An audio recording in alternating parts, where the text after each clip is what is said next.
Welcome to the Man United stream. We've got a busy show for you today. We've got lots and lots to talk about. We've got the Super League, we've got the game against West Ham to look forward to, we've got the transfer news, and we've got Jim Ratcliffe takeover news. It's all happening, and it's all happening before the holidays kick in. We're going to actually dissect everything for you and break everything down and let you know what the current news is right now at Man United. But before we kick off today's show, make sure you hit the like button on this video, and if you're not a subscriber to the Man United stream channel, go ahead and hit that subscribe button. Now let's kick off the show with the news on this takeover by Jim Ratcliffe. It's huge news, it's big news, and that's why we're bringing it to you straight away. He is not going to be in charge at Man United for the January transfer window. That is the news coming out right now from Man United and sources close to United, that the application to the Premier League hasn't yet been submitted. So the Glazers are still finalising final details with Jim Ratcliffe, which means that the application to the Premier League has not been submitted.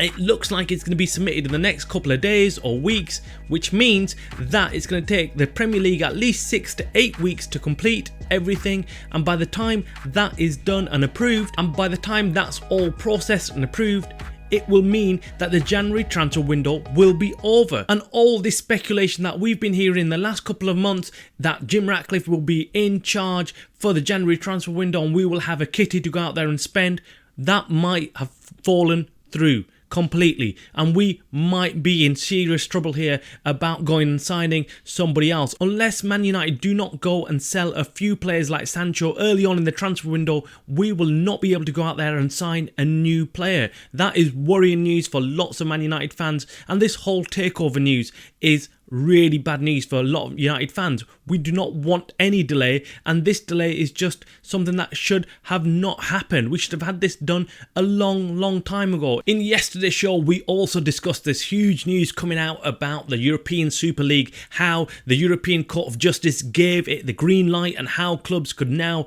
become part of this European Super League. However, huge news concerning Man United. Man United actually came out yesterday very fast, very good, made a statement saying that they're not interested in joining any European Super League. They're happy with the current format with the Champions League and UEFA, and they will not be moving away from that. United were actually one of the biggest clubs to actually come out and make that statement, which was massive. It was massive, and it made United look very good, and I'm sure lots of other European clubs will follow suit. They know that if United, one of the biggest clubs in Europe, in the world, has pulled out, then they also will follow suit and do the same. They will not join the European Super League without these big heavy hitters like Man United. I think Bayern Munich also came out and made a statement as well, like United, saying that they're not interested. And these are huge clubs, and without these clubs, there will be no Super League, which is good news for those fans who do not want to see a breakaway Super League where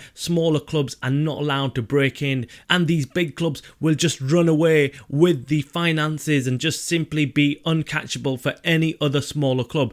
Let us know what you think about this European Super League, and are you happy that it's not going to go through, or do you feel it should have been something that we should have considered and something that United might have benefited from? Let us know in the comments below. Now, moving on to this game we've got against West Ham in the Premier League. What will this game bring? No one actually knows. Will West Ham turn up like prime Barcelona, or will it be a West Ham that's not good and United can actually take advantage? Or will United be the team that don't turn up? We've seen this many times before this season where United just go up and down like a roller coaster. We have one decent game and then we have one bad game and then we have one decent game, and it goes on and on and on. What are we expecting tomorrow? I'm hoping that we get a decent performance from United. I want them to just be defensively sound, and I want them to then counter-attack teams. I think that's the only way we can play right now and actually get some success. If we are left open at the back with the injuries that we have, we're just going to concede goals and then just make life hard for ourselves and put pressure on ourselves to having to outscore the other team. That's what my issue is right now with this United team. I just want them to be defensively sound, not let any goals in, and then we can always nick 1 or 2 goals and win the game. West Ham is not going to be an easy game. We're going to have to play really well, but I really do believe Man United can go out there and get the win against West Ham. Now, finishing off with transfer news, there's been lots and lots of transfer speculation around Man United. We've heard lots of different players being linked to United. Like always, in every transfer window we get lots and lots of links to all sorts of players, but in reality there's not much substance to these links. Of course, there are some reports that are genuine concerning like players like Jadon Sancho. We know United need to sell him, want to sell him, need to offload him as quick as possible, get him off the books so they can start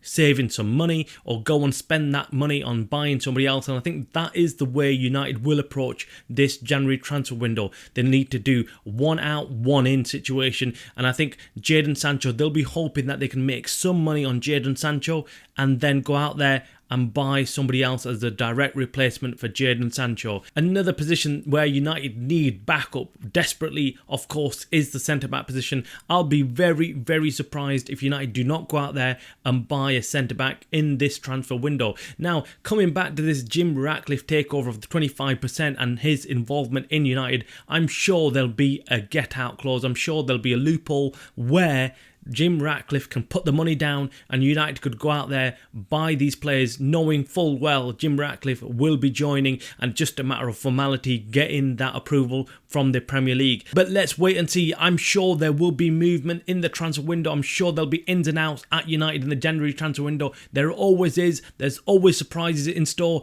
So make sure you hit that like button on this video. Make sure you subscribe so you can keep up to date with all the transfer news and opinions concerning Man United. You are watching the Man Utd Stream channel by the fans, for the fans.